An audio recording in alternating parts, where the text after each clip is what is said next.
নমস্কার। সাম দাম দণ্ডভেদ, রাজনীতির সাম দাম দণ্ডভেদের আরেকটা এপিসোডে আমি ময়ূক রঞ্জন ঘোষ এবং শুভ্রাংশু চ্যাটার্জি আজকে এসেছে। স্বর্ণালী অন্য একটা বড় অ্যাসাইনমেন্টে ব্যস্ত রয়েছে এবং স্বর্ণালীকে আজ রাজনীতির সাম দাম দণ্ডভেদে আমরা আমাদের সঙ্গে পাইনি।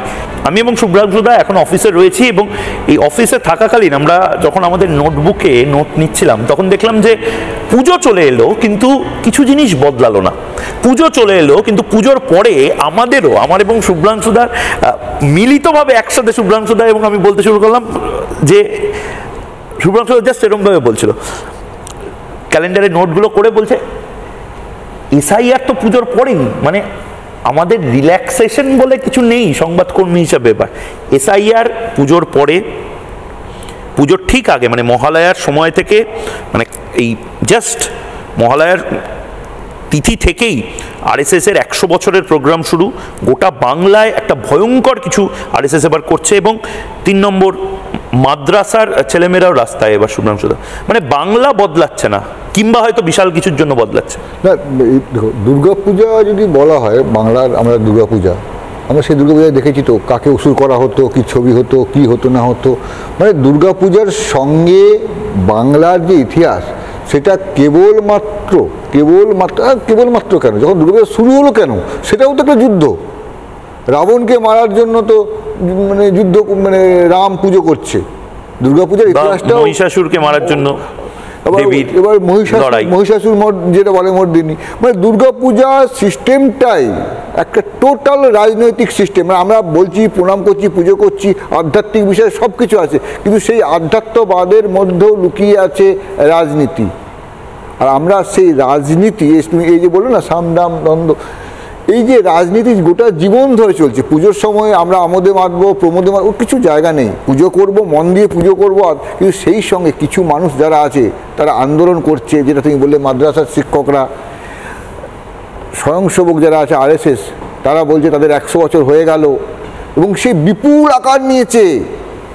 আরএসএস কিন্তু নিজেদের সাংস্কৃতিক একটা সংস্থা বললো আরএসএস এই মুহূর্তে পশ্চিমবঙ্গে একটা বিশাল ব্যাপার। পশ্চিমবঙ্গ নয়, না সেটা তুমি স্বীকার করছো, মানে পশ্চিমবঙ্গে আরএসএস একটা ফ্যাক্টর এখন। পশ্চিমবঙ্গতে ফ্যাক্টর মানে যে পশ্চিমবঙ্গে মানুষজন কিছুদিন আগেও বলতো যে আরএসএস দেখি না, কলেজে একজন শিক্ষক আরএসএস করেন, কোনো স্কুলে 2-4 জন আরএসএস করেন। আজ কিন্তু সেটা নয়। আজ কেউ আমি ছোটোবেলায় আরএসএস করতাম বলে শ্লাঘাবোধ করে। এটা তুমি বাসে ট্রামে তোমার ঘোরো, মানে একটা অদ্ভুত কালচারাল চেঞ্জ আমরা দেখতে পাচ্ছি। এটা তো গেল আরএসএস এর কথায়। আরএসএস এর মেগা কভারেজ আমরা লাগাতার করে চলেছি, তার বিল্ড আপ করেছি এবং তার যাবতীয় সারাদিন ধরে যা হচ্ছে সেগুলো আমাদের দেখিয়েছি। কিন্তু শুভ্রাংশুদা, যেটা নিয়ে আমাদের দুজনের মানে একটা অদ্ভুত মোমেন্ট, সেটা সেই সময় ওই ক্যামেরা লাগিয়ে রাখার মতন আমরা এডিটিং টেবিলে বসে দুজনে নোট করছি কি plan of action edit meeting যখন আমরা করছি, তখন দুজনেই, সন্তু এবং তনয় এই মুহূর্তে রয়েছে আমাদের সাথে, দুজনেই একসাথে। সন্তু, বললাম যে পুজোয় অন্তত বাংলার সংবাদকর্মীদেরও কোনো রিল্যাক্সেশন নেই। অন্য সংবাদ ছুটিতে ছেড়ে দাও, কিছুটা হয়তো হালকা মেজাজ অন্যান্য রাজ্যের সংবাদকর্মীদের হয়, কিন্তু আমাদের সেটাও নেই। কারণ আমরা বুঝতে পারছি পুজোটা জাস্ট শেষ হবে, হয়তো বড় কোনো ঘোষণা হয়ে যেতে পারে। এসআইআর তার মানে হচ্ছেই, সন্তু, বাজারে হাটে হচ্ছেটা কি সময় কি দেখতে পাচ্ছিস? পালসটা কি? পালস, মানুষের পালস বলতে গেলে একটা কথাই বলতে হয়, সেটা হচ্ছে আমি শিয়ালদায় বলি, হাওড়ায় বলি বা নিউ টাউনে আমি যখন হচ্ছেটা কি করি, প্রত্যেকের কাছে বোম নিয়ে গিয়ে জিজ্ঞাসা করি এসআইআর প্রয়োজন? প্রত্যেক বলে হ্যাঁ প্রয়োজন। এসআইআর তো 2002 সালে হয়েছিল। এসআইআর হলে কি হবে? এসআইআর হলে হবে ব্রাত্য বসুর বাবা 15 বছর বা 8 বছর আগে মারা গিয়েছে, তার নাম এখনো ভোটার তালিকায় আছে, সেটা থাকবে না। 15 বছর 20 বছর আগে কোনো কবি সাহিত্যিক মারা গিয়েছেন, নিউ টাউনে এসে ভোট দিচ্ছেন, সেটা থাকবে না। শ্রমিক ভট্টাচার্য বলেছেন তার বাবা মা আজও ভোট দিয়ে যাচ্ছেন, সেটা থাকবে না। এইগুলোর পরিবর্তন হবে। হচ্ছেটা কিতে তো আমি দেখেছি প্রচুর মানুষজন, তারা মানে পাবলিক ইন্টারাকশন খুব হয়তো, মানে তাদের পালসটা কি, যদিও একটা ধারণা আছে ঠিক।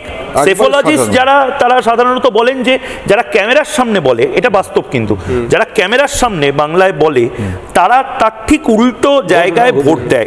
এটা কিন্তু বাংলার ক্ষেত্রে প্রযোজ্য। মানে এত আতঙ্কের একটা পরিবেশ না, ওর ক্ষেত্রে সেটা হবে না। তার কারণ হচ্ছে ও যাদের সঙ্গে কথা বলে তারা কিন্তু ক্যামেরা দেখে না, তারা মাইকটা তো দেখছে, সন্তুপান আসছে, সন্তুপান তাদের কাছে সেইভাবে যাচ্ছে যাদের কাছে কেউ প্রশ্ন কখনো করেনি, যাদের কথা কেউ শোনেনি, সন্তু গিয়ে তাদের কাছে কথা শুনছে, তারা মাইক দেখছে না। সন্তু যখন যে প্রশ্নগুলো করে সেই প্রশ্নগুলো তারা মন খুলে উত্তর দেয়, এবং মন খুলে উত্তর দেয় বলে একটা কথা ছিল না, একটা কোন একজন সিনেমা আর্টিস্ট যে বিখ্যাত গোটা গ্রামে গঞ্জে, সন্তুও সেরকম একটা মানুষ যার কাছে গ্রামবাসীরা মনে করে প্রাণ খুলে মন খুলে সব খুলে কথা বলা যায়। হিঙ্গলগঞ্জের একজন ব্যক্তি খুব ভালো কথা বলেছিলেন। কোথায় এটা? একদম শিয়ালদা স্টেশনে তিনি বাড়ি ফিরছিলেন, তিনি বললেন, দেখো বাবা, আমাদের ওখানে পঞ্চায়েত নির্বাচন হয় না, বিধানসভা লোকসভাতেও কেন্দ্রীয় বাহিনী আসে, সব কিছু হয়, কিন্তু নিজের ভোট দিতে পারি না। এবার এসআইআর হলে আমি কি নিজের ভোট দিতে পারবো?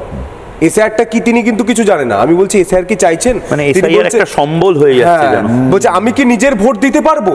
এটা একটা বড় প্রশ্ন, আমাকে সেদিন নাড়িয়ে দিয়েছিল। আমি 2 সেকেন্ড পজ, আপনি নিজের ভোট দিতে পারেন না? বলছে না, আমি নিজের ভোট দিতে পারি না। মানে এই যে ভোট কালচারটা থ্রেট কালচারের মধ্যে মিশে গিয়েছে, এটা কিন্তু খুব ডেঞ্জারাস। এবং সেই কারণে আমরা দেখতে পাই জনপ্রতিনিধিরা ভোটে জেতার জন্য পঞ্চায়েত ভোটে মারামারি করে, বিধানসভা ভোটে বোমা পড়ে, আগুন জ্বলে, কিন্তু সেটা করে মানুষ ওই পদটায় থেকে কি করে? চাকরি বিক্রি করে, রাস্তায় বসে থাকে বাংলার যুব সমাজ। আজ মাদ্রাসার জন্য মমতা বন্দ্যোপাধ্যায় 2011 আগে বলেছিলেন যে 10,000 মাদ্রাসা করে দেবো। আজ মাদ্রাসার যারা শিক্ষক পরীক্ষা দিয়েছিলেন 2013 সালে, 2013 পর তারা পরীক্ষা দিচ্ছেন 2023-এ, নিয়োগ নেই। তারা বলছেন মমতা বন্দ্যোপাধ্যায় তাহলে প্রতিশ্রুতি দিয়েছিলেন না প্রতারণা করেছিলেন? আরও একটা সব থেকে কষ্টের বিষয়, অবাক হয়ে যাবে সারমেয়দের, অনেকেই পশুপ্রেমী রয়েছে, আমিও পশুপ্রেমী, আমি জানি মমতা বন্দ্যোপাধ্যায় একটা খুব ভালো কাজ করেছেন যে পথের কুকুরদেরও খাবার ব্যবস্থা করেছেন মিড ডে মিল থেকে।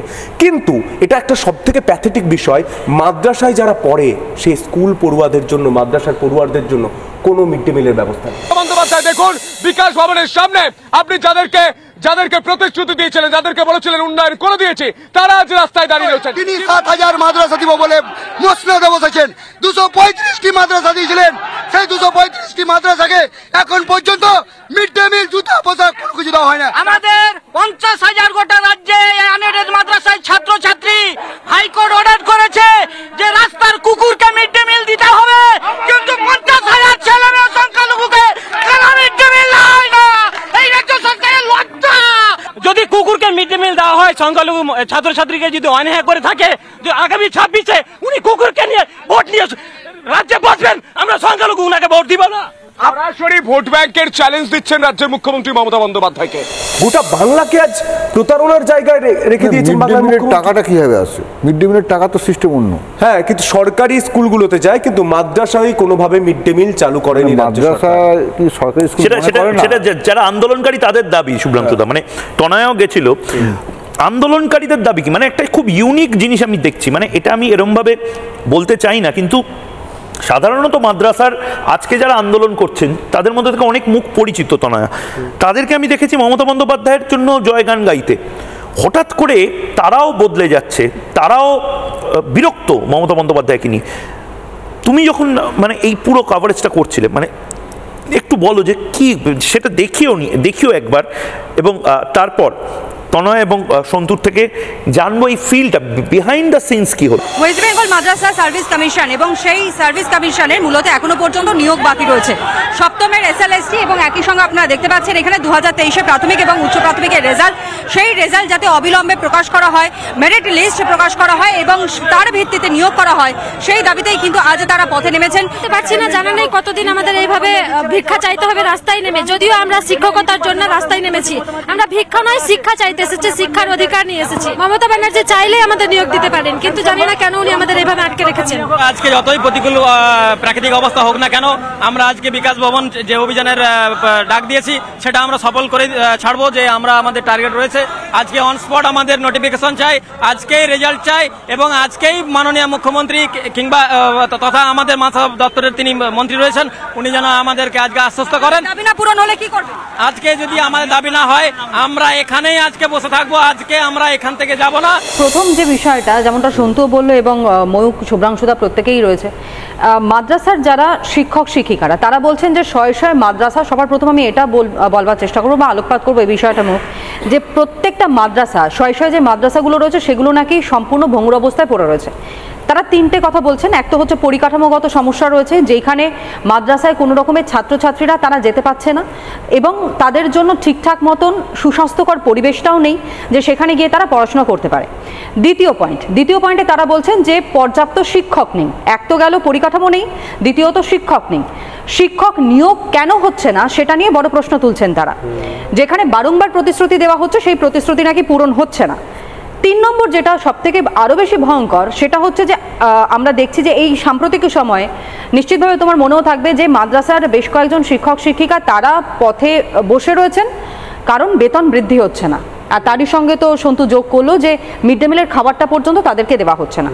এই সবকটা জায়গা যদি এক জায়গায় রাখা হয় তাহলে একটা বিষয় স্পষ্ট হচ্ছে যে সংখ্যালঘু ভাই বোনেরা যাদেরকে নিয়ে রীতিমতন তুরুপের তাস করে রেখেছেন মুখ্যমন্ত্রী মমতা বন্দ্যোপাধ্যায়, বারংবার তারা নিজেরাও অভিযোগ করছেন, একেবারে আমাদের বুমেও সেই বক্তব্য রয়েছে। তারপরেও তারা বলছেন যে প্রতিশ্রুতি বারংবার তাদেরকে দেওয়া হচ্ছে কিন্তু তাদেরকে নিয়োগটা দেওয়া হচ্ছে না। তাদেরকেও কিন্তু একই রকমভাবে ওই ললিপপের মতন দেখানো হচ্ছে কিন্তু সেটা তাদের হাতে ধরানো হচ্ছে না। সমস্যাটা এই জায়গাতেই। আমি যেদিন গিয়েছিলাম খুব একটা ডেঞ্জারাস কথা বলেছেন, মানে এটা আমি কোড আনকোড বলছি, মাদ্রাসার শিক্ষক একজন বলছেন যে মমতা বন্দ্যোপাধ্যায় একটি ভোটের পর প্রেস কনফারেন্স করে বলেছিলেন যে গরু দুধ দেয় তার আমি লাথি খেতেও প্রস্তুত। সেটা কোড আনকোড তিনি বলছেন, মমতা বন্দ্যোপাধ্যায় এই কথাটা বলেছিলেন, আজকে সেই গরুকেই মমতা বন্দ্যোপাধ্যায় লাথি মারছেন। মানে মাদ্রাসার পুরো স্ট্রাকচারটাকে মমতা বন্দ্যোপাধ্যায় দেখছে না, ইগনোর করছে। এই কথাটা রয়েছে, সেই জায়গাটা সম্পূর্ণভাবে একটা ভ্রান্ত জায়গায় চলে গেছে। মানে এই জায়গাটা এলো কেন? আমরা তো সাধারণভাবে, আমি এটা প্রচুর রাজনীতিবিদকে জিজ্ঞেস করেছি শুভ্রাংশু, এটা তোমার ক্ষেত্রেও আমি বারবার জিজ্ঞেস করি, মমতা বন্দ্যোপাধ্যায়ের অ্যান্টি ইনকামবেন্সি আসবে, প্রতিষ্ঠান বিরোধিতা আসবে, কিন্তু মমতা বন্দ্যোপাধ্যায় যাদেরকে কোর অডিয়েন্স বা ভোট মনে করছেন তারা এরমভাবে খেপে যাচ্ছে কেন মমতা বন্দ্যোপাধ্যায়ের উপর? মানে দুর্নীতিটা কি এতটা ভয়ঙ্কর জায়গায় চলে যাচ্ছে গ্রামে গ্রামে? না, আমার যেটা মনে হয়েছে, আমি রিপোর্টারদের সঙ্গে রেগুলার কথা বলি, জেলা রিপোর্টারদের সঙ্গে আমার প্রতিনিয়ত কথা হয়, যে মানুষের কিছু ভরসা পাচ্ছে না। মানে ভরসা পাচ্ছে না, মানে এমন একটা ক্ষেত্র নেই, এমন একটা জায়গা নেই যেই জায়গাটা দেখে কেউ বলতে পারে বাহ এটা তো ভালো হয়েছে। প্রত্যেক জায়গা, আমি বলছি না মমতা বন্দ্যোপাধ্যায়ের সদিচ্ছা নেই, হয়তো ওনার কোনো সদিচ্ছা হয়তো আছে, কিন্তু যাদেরকে দিনে চলছে তাদের প্রত্যেকে, যেমন আমি একটা কথা বারবার বলছি, এখনও বলছি, যেটা আগের বারে আমি বলেছি তোমাকে, আলোচনাও করি, এই যে ভোটের আগে ভোটের জন্য যে কাজটা করলো 10 লাখ টাকা করে দেওয়া হবে পাড়ায় পাড়ায় পাড়ায় সমাধান, কিন্তু এটা এই 10 লাখ টাকা যদি সত্যি পাড়ার কাজে লাগে তাও একটা রাস্তা কিছুটা হয়, তাও একটা নালি তৈরি হয়, কিন্তু সেই জায়গাটাও ঝামেলা আছে। না না না, এই জায়গাটায় আমার আপত্তি আছে। নালা তৈরির জন্য যদি লাগে, তুমি বলছো নালা তৈরির জন্য তো স্বাধীনতার পর থেকে টাকা অ্যালটেড হয়ে আসছে, সেই টাকাতেও যদি নালাটা না হয় তার জন্য এক্সট্রা এমপিলারের টাকা আছে, তার ওপরই আবার এই টাকাটা দেওয়া হচ্ছে, এটা আমাদের ট্যাক্সের টাকা থেকে। তার মানে এই আগের যে 2 টাকা সেই টাকায় কি হয়েছে তাহলে? এই প্রশ্নটা তো করতে হবে। মমতা স্বীকার করে নিচ্ছে, মমতা বন্দ্যোপাধ্যায় স্বীকার করছে দুর্নীতিটা আমরা ধরে নিচ্ছি, মানে এক আজব রাজ্য হয়ে যাচ্ছে আমাদের এখানে। আমরা প্রথমেই স্বীকার করে নিচ্ছি যে দুর্নীতি হচ্ছে, তার কম্পেনসেশন দিচ্ছি। মানে আমরা যে ক্ষতটা হচ্ছে শুভ্রাংশুদা গায়ে, আমরা বলছি যে কোনো চিন্তা নেই, কাটা দাগ হলে আমার কাছে মলম আছে, কিন্তু কাটবে কেন? পকেট মারে সে ব্লেড মারবে কেন? এটা নিয়ে রাজীব গান্ধী তো একটা কথা বলেছিল বহুদিন আগে, ডিএম টু ডিএম, হ্যাঁ, যা টাকা আছে তার যে কিছু পার্সেন্ট হয় তাতেও বিশাল ব্যাপার হয়ে যায়, টাকা খেতে খেতে পার করে আমাদের চুইয়ে পড়া আসছে। তো তারপর সেটা তো এখানে শিল্পে পরিণত হয়ে গেছে পশ্চিমবঙ্গে যেটা হয়েছে, ওই চুইয়ে ধরো তোমার, তুমি তো কৃষকের ছেলে বলো, পাল দিয়ে যখন জল যায়, এদিকে ধান ক্ষেত, আলু, পাট সব কিছু আছে, চুইয়ে ধরো পাট খেতে এতটা জল দেবে, আমার পাটগুলো ভালো হবে বা আলুটা ভালো হবে বা শস্যটা একটু ভালো হবে, কিন্তু সমস্যা যেটা হচ্ছে সে চুইয়ে আর আসছে না, এখানেই আলটা কেটে দিচ্ছে, মানে মাঝখানে কোনো একটা স্টিলের পাত বসিয়ে দিয়েছে, আলটা কেটে নিচ্ছে। আর সেই আলটা যারা কাটছে, আলে বাঁধ দিয়ে দেওয়া হচ্ছে, তারা কারা? যাদেরকে গ্রামবাসীরা পঞ্চায়েতের সদস্য করেছে, যাদেরকে কাউন্সিলর করেছে, তাই তো। হ্যাঁ, আমার মনে হয় উন্নয়নের সবথেকে বড় বাংলায় যদি বাধা হয় তা হচ্ছে অনুপ্রবেশ এবং একের পর এক গুলশান কলোনির মতো কলোনি তৈরি হওয়া এবং মানুষের একটা চাপ তৈরি হচ্ছে। আমরা কিছুদিন আগেই দেখছিলাম বিভিন্ন বিদেশের প্রচুর আমেরিকা থেকে শুরু করে ফ্রান্স থেকে শুরু করে বিভিন্ন জায়গায় কিন্তু অশান্তি হচ্ছে। কেন হচ্ছে? কারণ সেখানে জনসংখ্যাটা লাভ দিয়ে অনেকটা বেড়ে গিয়েছে।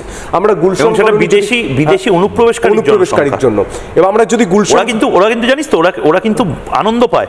আমার এক বন্ধু আছে ক্যানাডাতে, সে বলছে যে তুমি যদি অফিসিয়ালি ওখানে যাও, তুমি থাকতে চাও কাগজপত্র নিয়ে, ওরা টাকা পয়সা সব দেবে, ওরা আনন্দ পায় জনসংখ্যা বৃদ্ধি হলো। ওদের সবচেয়ে বড় ইনসিকিউরিটি হচ্ছে ভারতের কাছে 140 কোটির এই পাওয়ারটা কি করে আছে। কারণ আমাদের যারাই মানে আমাদের কেউ খেপাতে এলে আমরা শুধু একটাই কথা বলে দিই, হাম মেরে পাস 140 करोड़ का पावर है। 140 करोड़ देशवासी यही मेरा परिवार है। ये नौजवान यही मेरा परिवार है। माताएं बहनें यही मोदी का परिवार है। आज देश के कोटि कोटि बच्चे बुजुर्ग ये मोदी का परिवार है। जिसका कोई नहीं है वो भी मोदी के हैं और मोदी उनका है। অনুপ্রবেশকারীরা তো ওদের সবকিছু নিয়ে অন্য কোনো দেশে নিজেদের ইনস্টলেশন তৈরি করবে, খোকলা করে দেবে। আমাদের যেটা বারবার বলছি, গুলশান কলোনি থেকে ধরা পড়েছে বা সন্দেশখালী হিঙ্গলগঞ্জ থেকে ধরা পড়ছে, মানে এটা একটা প্রবলেম। কিন্তু গুলশান কলোনির মতন জায়গা নিয়ন্ত্রণের বাইরে চলে যাচ্ছে মমতা বন্দ্যোপাধ্যায়।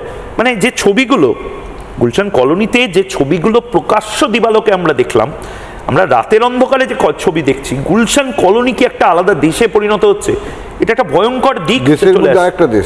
হ্যাঁ, শুভ্রাংশু, এবং সেই ছবি মানে তুমি আসানসোল বা অন্যান্য শিল্পাঞ্চলে তুমি মাঝে মধ্যেই সিসিটিভি ছবি তুমি দেখাও, কি ভয়ঙ্করভাবে হোটেল লুট হচ্ছে, সোনার দোকান লুট হচ্ছে।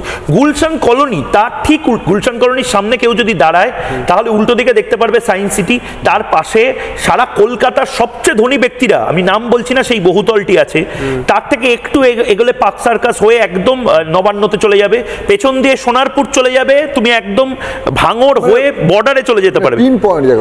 স্ট্র্যাটেজিক পয়েন্ট, সেই স্ট্র্যাটেজিক পয়েন্ট যদি মমতা বন্দ্যোপাধ্যায় নিয়ন্ত্রণের বাইরে চলে যায়, তার মানে মমতা বন্দ্যোপাধ্যায় পারছেন না হোম মিনিস্টার হিসেবে।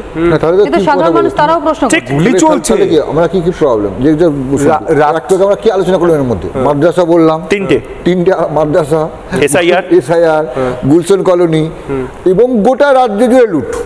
আরেকটা আছে, এর প্রতিষেধক হিসেবে কি বাংলায় আরএস, তুমি যেটা বলছিলে শ্লাঘাবোধ করছে অনেকে বাসে ট্রামে, আরএসএস এর মতবাদটা যেটা চেপে রেখে দেওয়া হয়েছিল, অনুপ্রবেশকারীদের রুখবে সরকার, কিন্তু অনুপ্রবেশ যে প্রবলেম, অনুপ্রবেশকারীরা যে আমাদের জন্য অভিশাপ আর আশীর্বাদ হলো উদ্বাস্তুরা, যাদেরকে নিয়ে হয়তো আমরা অগ্রগতি বৃদ্ধির পথ হয়তো নতুন করে রচনা করতে পারি এই বাংলায়, সেটা বোধহয় আরএসএস তৈরি করছে। এবং সেটা থেকেই বোধহয় আমাদের এবার দ্বিতীয় অংশে যেতে হবে।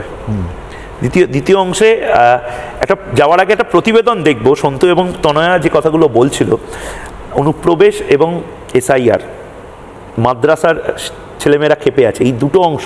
কিন্তু তৃতীয় অংশ যেটা, সেটা হলো আরএসএস এর 100 বছর। আরএসএস এবং কমিউনিস্টরা উভয়ই 100 বছর আগে শুরু করেছিল। দুই বন্ধু ধরে নিই বা দুই প্রতিপক্ষ, এক বন্ধু পথভ্রষ্ট হয়ে ভারতীয়ত্বকেই ভুলে গিয়ে এখন প্রায় শূন্য, বিলীন। শুভ্রাংশু দারুণ করে বললো বিলীন। আমি জানি না কমিউনিস্টরা দেখলে আবার চিরবির করবে কিনা এটা, কিন্তু বিলীন হয়ে যাচ্ছে। আর অন্যদিকে আরএসএস প্রায় প্রতি রাজ্যে পেনিট্রেট শুধু নয়, সেই রাজ্যে যারা শাসক তারা গর্বের সাথে বলে আমরা রাষ্ট্রীয় স্বয়ংসেবক সংঘ। কি এমন হলো? কমিউনিস্টরাও তো খারাপ ছিল না, হিন্দুত্ব এবং ভারতীয়ত্বকে অস্বীকার করাই কি কাল হলো? একটা প্রতিবেদন এবং তারপর পূর্ব ভারতে রাষ্ট্রীয় স্বয়ংসেবক সংঘের অন্যতম গুরুত্বপূর্ণ ব্যক্তি, যে বা যারা পর্দার আড়ালেই থাকতে পছন্দ করেন, তার মধ্যে থেকে অন্যতম একজন এই মুহূর্তে রিপাবলিকের স্টুডিওতে।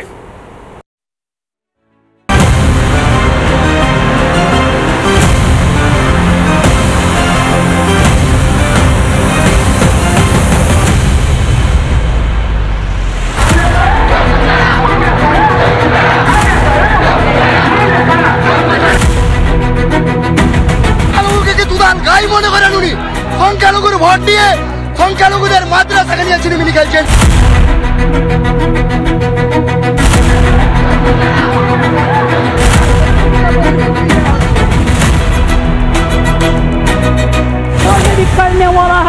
अगर करेगा तो घेराव कर्मसूची करेंगे, पूरा घेराव होगा, पूरा आंदोलन होगा, हम नाम काटने नहीं देंगे। এটা কেউ যদি বলে আমাদের এখানে ফর্ম ফিল আপ করুন আমরা দেব, কোনো না জেনে ফর্ম ফিল আপ করবেন না, আপনার ডিটেলস নিয়ে গিয়ে ভোটার লিস্ট থেকে নাম বাদ দিয়ে দেবে।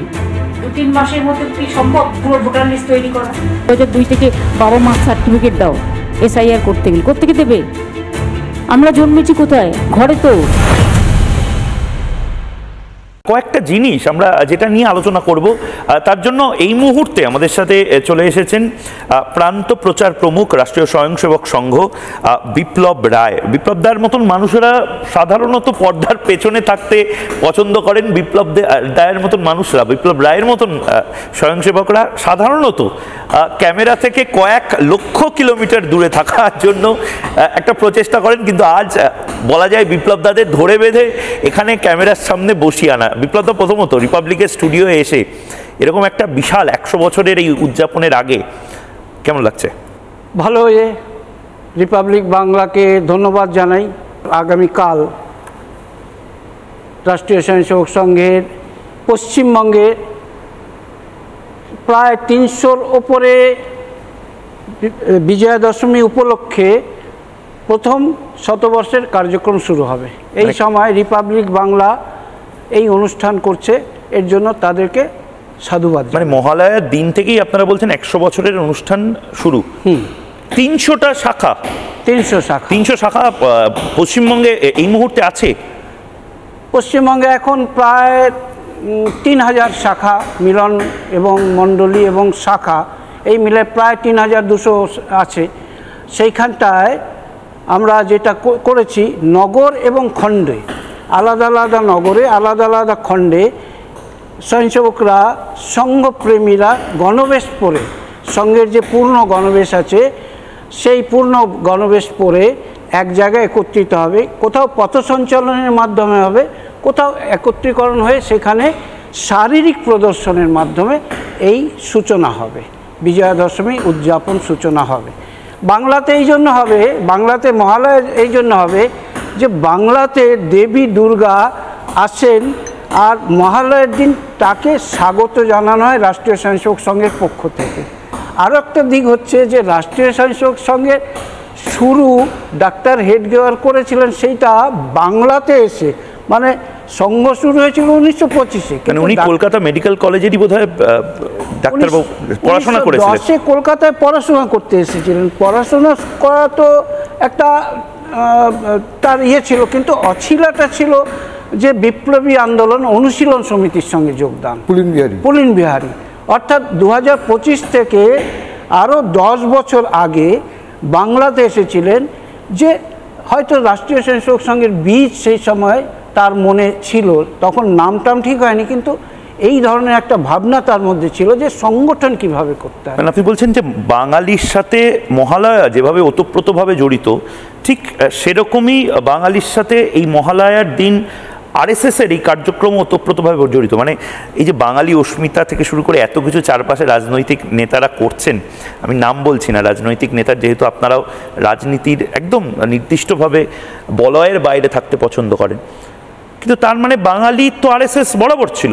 বাঙালিরা রাষ্ট্রবাদী, রাষ্ট্রীয় স্বয়ংসেবক সংঘের সঙ্গে যুক্ত হবে, কিন্তু রাষ্ট্রীয় স্বয়ংসেবক সংঘ যে ভাবনা সেটা হচ্ছে রাষ্ট্রকে, রাষ্ট্রের মানুষকে সাংস্কৃতিক দিক দিয়ে একসঙ্গে ঐক্যবদ্ধ করা, এইটাই হচ্ছে রাষ্ট্রীয় স্বয়ংসেবক সংঘের উদ্দেশ্য।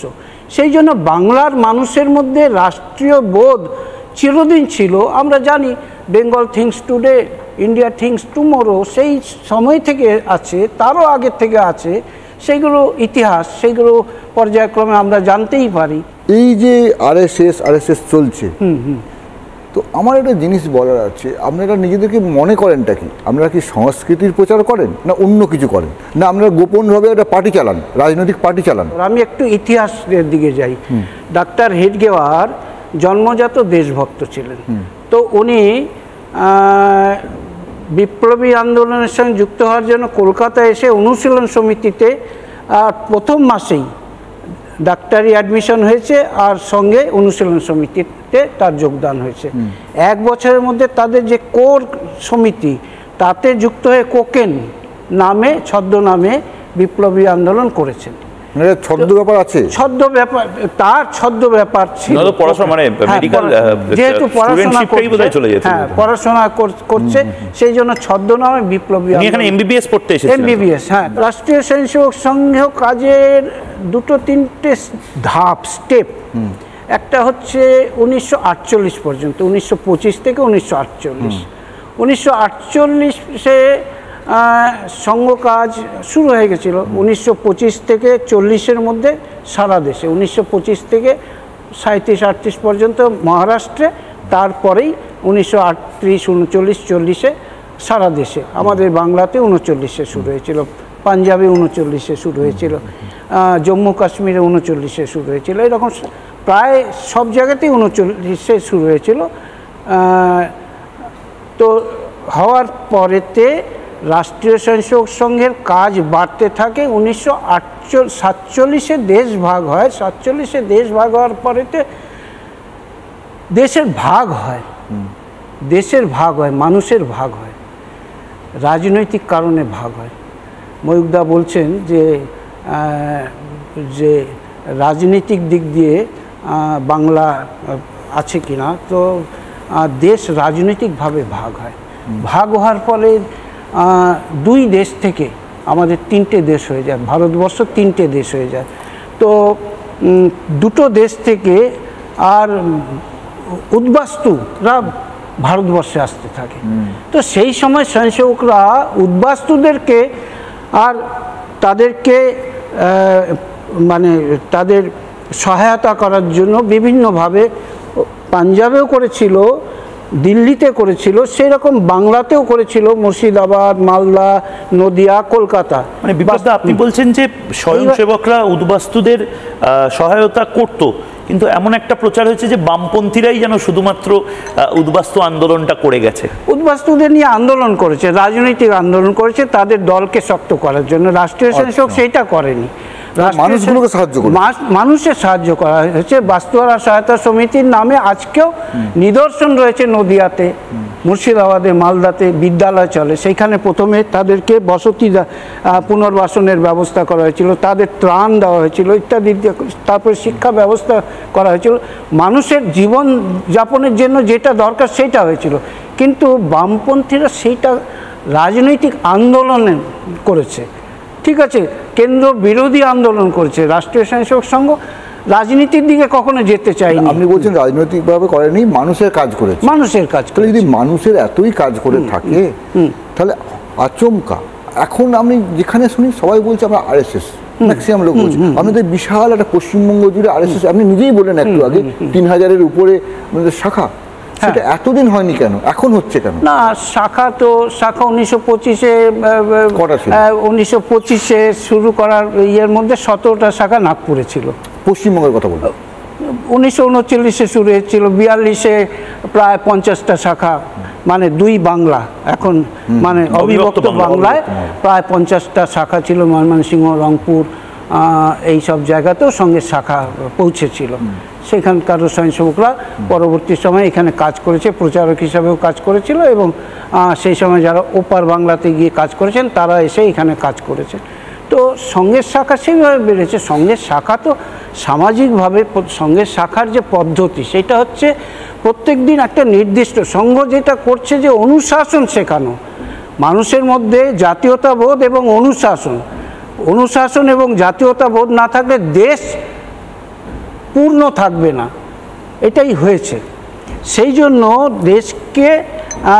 দেশের মানুষকে সংগঠিত করার জন্য নির্দিষ্ট একটা কার্যপদ্ধতি, প্রতিদিন একটা সময় আসা, একসঙ্গে চলা, একসঙ্গে বলা, এই কাজটা রাষ্ট্রীয় স্বয়ংসেবক করেছে। রাষ্ট্রীয় স্বয়ংসেবক সঙ্গে আর বাকি কোনো ইজম বলে ছিল না।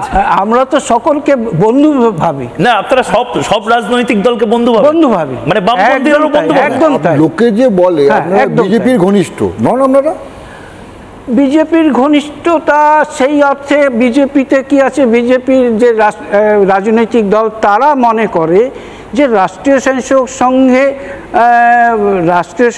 সংঘের স্বয়ংসেবকরা ভালো মানুষ, আর ভালো মানুষ সবাই চায়, সব রাজনৈতিক দলেতেই চায়। তো ভালো মানুষ চাওয়ার জন্য তারা রাষ্ট্রীয় স্বয়ংসেবক সংঘের ওপর নির্ভর করে, বাকি দল করে না। চেন হিসেবে পলিটিশিয়ানদের বাকি জায়গায় সেটা করে না। মমতা বন্দ্যোপাধ্যায় আপনাদের ভালো মনে করে নাকি? ভালো মনে করলে তারাও চাইবে, ভালো যদি মনে করে যে রাষ্ট্রীয় স্বয়ংসেবক সংঘের সহযোগিতা, তাহলে চাইবে। আগে হয়েছে, কমিউনিস্টরাও কখনো চেয়েছে, চাইনি এমন না। কমিউনিস্টরা আরএসএস এর সহায়তা চেয়েছে হয়েছে, সেরকম তো হয়েছে। তথাগত রায় কিছুদিন আগে আমাদের এখানে এসেছিলেন, আপনি শুনেওছেন সেটা। সেখানে উনি একটা ভারী সুন্দর গল্প, সুন্দর না অদ্ভুত গল্প বললেন। রাইটার্স বিল্ডিং এ নাকি আরএসএস এর স্বয়ংসেবকরা গেছিলেন এবং জ্যোতিবাবুকে বলেন যে উদ্বাস্তু সমস্যা নিয়ে আপনি কিছু করুন। উনি নাকি টেবিলের তলা থেকে শুরু করে বিভিন্ন জায়গায় পকেট উদ্বাস্তু কোথায়। হ্যাঁ, এইটা পশ্চিমবঙ্গের স্ট্র্যাটেজি। পশ্চিমবঙ্গের স্ট্র্যাটেজিটি হচ্ছে এটাই যে পশ্চিমবঙ্গে অনুপ্রবেশ 72-73-এর পর থেকে অনুপ্রবেশ শুরু হয়েছিল বাংলাদেশ থেকে।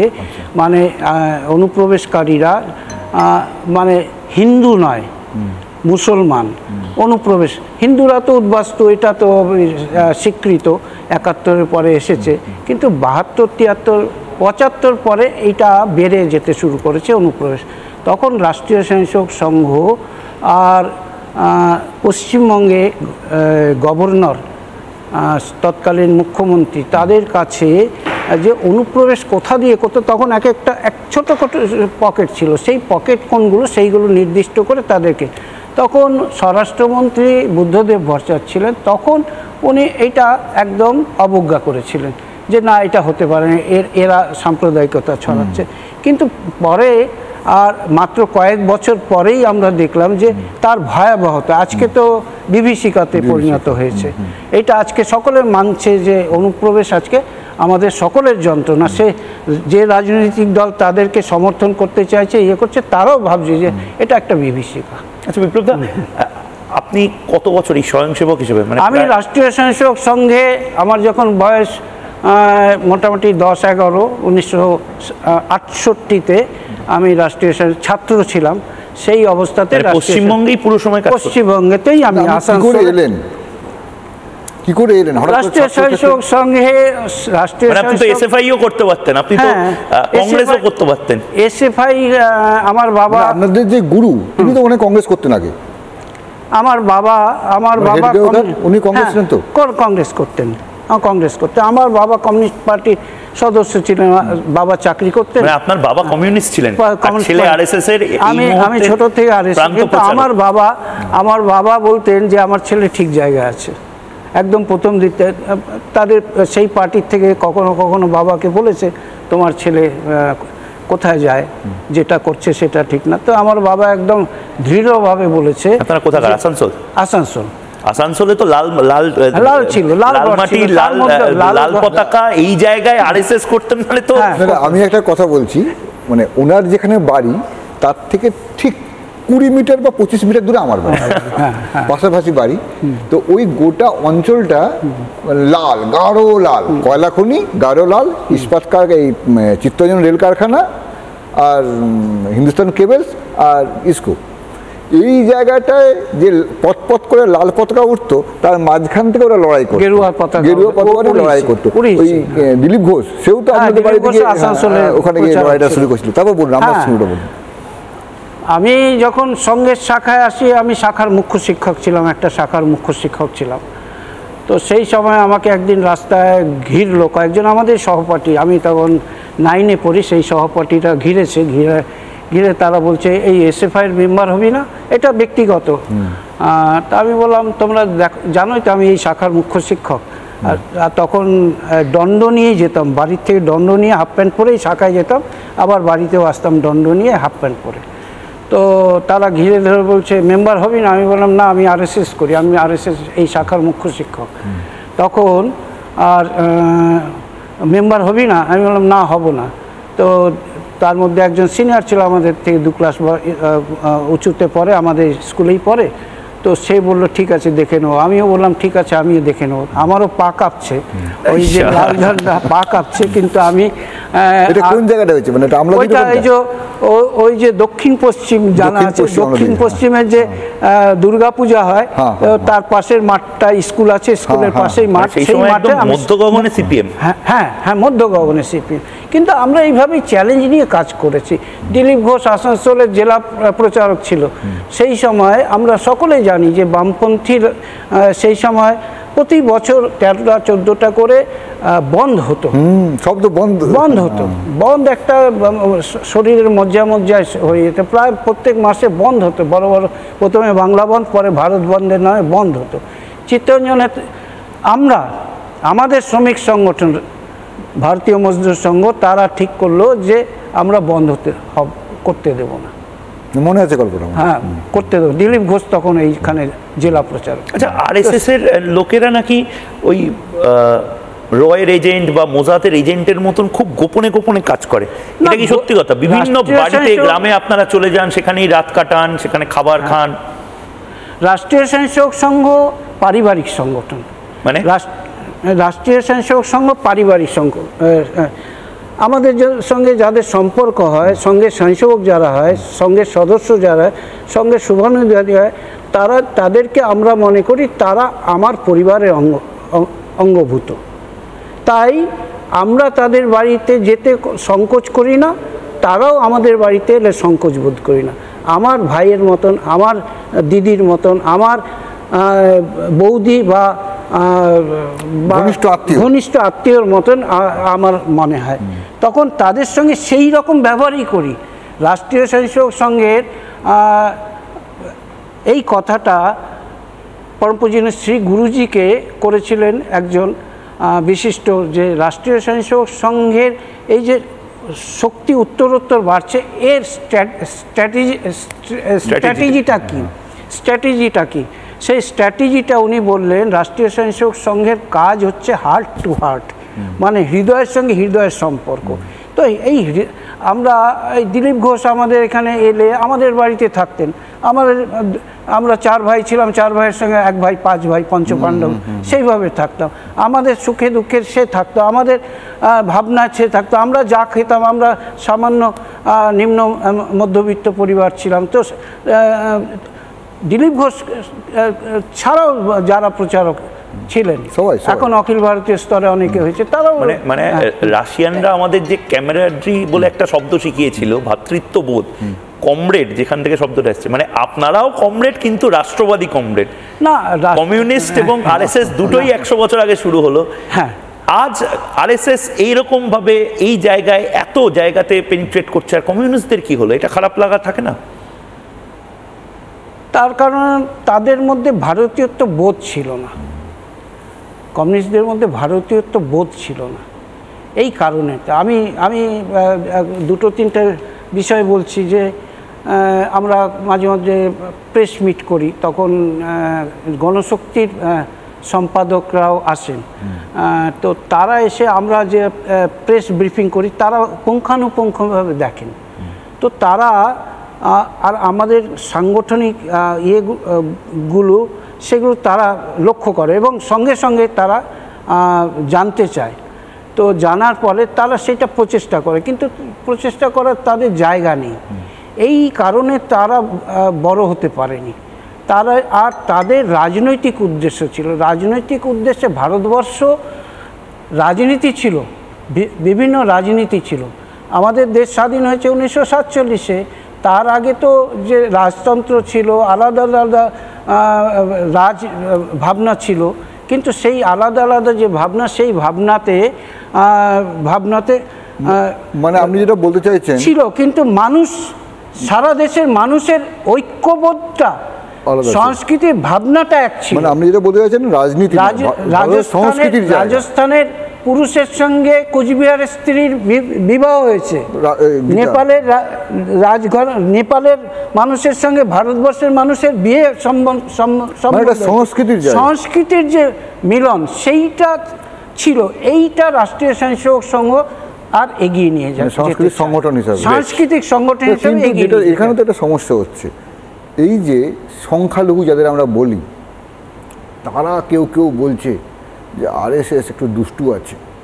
না, সংখ্যালঘু যারা বলছে এরকম, মোহাম্মদ করিম চাকলা তিনিও বলছেন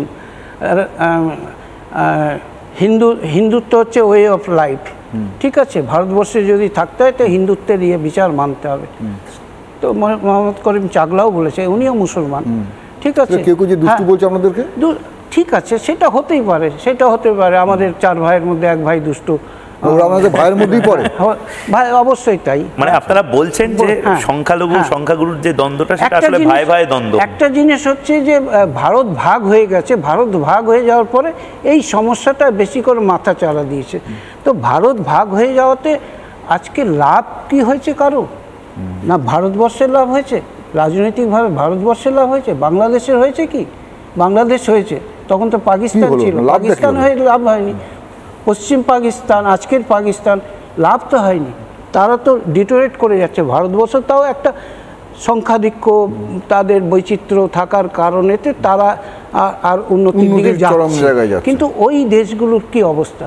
তার কারণ যে মূল স্রোত থেকে এই যে ভারতবর্ষের যে ভাবনা, কনসেপ্ট, এই কনসেপ্টটা আমরা মনে করি যে একটা ন্যাচারাল কনসেপ্ট। এই ন্যাচারাল কনসেপ্টকে যদি আমরা ইগনোর করি তাহলে এর পতন হবে, ধ্বংস হবে। আচ্ছা, দুটো শেষ প্রশ্ন, মানে আপনার মানে প্রশ্নগুলো হয়তো পছন্দ না হতেও পারে। আপনি অখণ্ড ভারত, এই যে বাংলাদেশ পাকিস্তান বললেন, অখণ্ড ভারত সম্পর্কে আপনাদের মতামত কি? আপনারা কি ভাবেন, কি চান? অখণ্ড ভারত আমরা বাংলাদেশ পাকিস্তান, হ্যাঁ, ভারতবর্ষ অখণ্ড ছিল, আগামী দিনে হবে, হতে হবে, অখণ্ড হবে, হতে হবে, না গোটাটাই একটা ভারত, গোটাটাই একটা ভারত, মানে যা ছিল। রাজনৈতিক কারণে শাসন ব্যবস্থা থাকুক, যা আছে যেমন আছে থাকবে, কিন্তু এই যে বৈচিত্র্য, এই যে সোভিয়েত রাশিয়ার মতন আবার গোটাটা এক হবে। সোভিয়েত রাশিয়া হয়নি, সোভিয়েত রাশিয়া হবে না। সোভিয়েত রাশিয়া তো রাজনৈতিক কারণ, সাংস্কৃতিক কারণে হবে। আজকে আমরা দেখছি তো, আজকে পাকিস্তানে ভারতের জিগির উঠছে, ভারতবর্ষের প্রধানমন্ত্রীর নামে জয়ধ্বনি হচ্ছে। ঠিক আছে, বাংলাদেশেও হচ্ছে, বাংলাদেশেও তারা বলছে, আজকে নেপালে বলছে, আজকে শ্রীলঙ্কায় বলছে, ভারতবর্ষে গোটা জম্মু দ্বীপ হয়ে যাচ্ছে, হতে হবে, না হলে। আচ্ছা, আমার লাস্ট কোশ্চেন, তোমার সময় হচ্ছে, ধর্মান্তরণ, ঘর অফসি, যে সব লোকেরা সেই সবুক্তগীন মোহাম্মদ ঘুরির সময় কোনো কারণে তরবারের ডগায় হোক, প্রতারণার কারণেই হোক, ইসলামে চলে গেছিল বা অন্য কোনো ধর্মে গিয়েছিল, এদের কি যদি ঘরে ফিরে আসা নিয়ে বা মানে ফিরে আসা নিয়ে আপনার মতামত কি? না, ফিরে আসা নিয়ে আমাদের কোনো মতামত সেইভাবে আক্ষরিক করতে মতামত, তারা যেখানে আছে সেখানে থাকুক, তাদের ধর্ম পরিপালন করুন, ধর্ম পরিপালনে কোনো বাধা নেই। কিন্তু অন্য ধর্মের প্রতি অবিশ্বাস জন্ম দেওয়া, এইটাতে বাধা। তো ওইটা থাকলে আমাদের 33 কোটি দেবতা আছে, 33 কোটি এক দেবতা যদি হয় তাহলে আপত্তি নেই। মানে আপনারা বলছেন যে প্রকাশ্যে কোনো কনভার্সন, যে কনভার্সনের বিরুদ্ধে আপনারা লড়ছেন, আপনারা নিজেরা কোনো কনভার্সনের ক্ষেত্রে এটাকে পোষণ করেন না? পোষণ করি না। বেশ, বাংলা টেলিভিশনের সবচেয়ে বড় কাভারেজ আমরা যে 3টে বিষয় নিয়ে করছি, সেই 3টে বিষয় আপনাদের সামনে এই সপ্তাহান্তের যে স্পেশাল এপিসোড আজকে আমি এবং শুভ্রাংশুদা ছিলাম, সেখানে করলাম। SIR হচ্ছেই, মমতা বন্দ্যোপাধ্যায় বুঝে গেছেন, এবং SIR পুজোর পরেই হবে মহালয়ার এই স্পেশাল এপিসোড, যে এপিসোডে RSS নিয়ে আমরা প্রতিষেধক নিয়ে কথা বলছিলাম শুভ্রাংশুদা, সেটাও আরও বড় একটা ব্যাপ্তি হয়তো আমরা দেখতে চলেছি। এবং তার পাশাপাশি মাদ্রাসার আন্দোলনকারীরাও হঠাৎ রাস্তায়, এটা একটা বাজে ইঙ্গিত।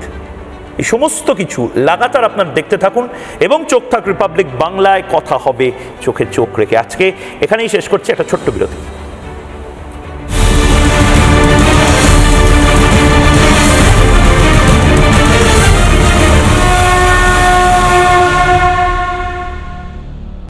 নানা ধরনের কন্টেন্ট দেখার জন্য লাইক করুন, শেয়ার করুন আমাদের ফেসবুক পেজ, সাবস্ক্রাইব করুন আমাদের ইউটিউব চ্যানেল। পাশাপাশি অন্যান্য ব্রেকিং নিউজের জন্য অবশ্যই চোখ রাখুন রিপাবলিক বাংলায়।